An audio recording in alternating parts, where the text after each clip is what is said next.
ഇനി who spends more time on phone? split second പോലും വേണ്ടിയൊന്നുമില്ല. നമ്മൾ തന്നെ പോയി അന്വേഷിച്ച് സമയമില്ല.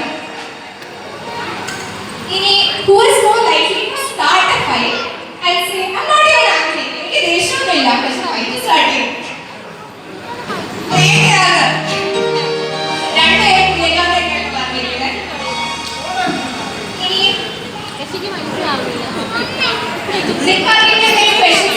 ചോദിക്കാൻ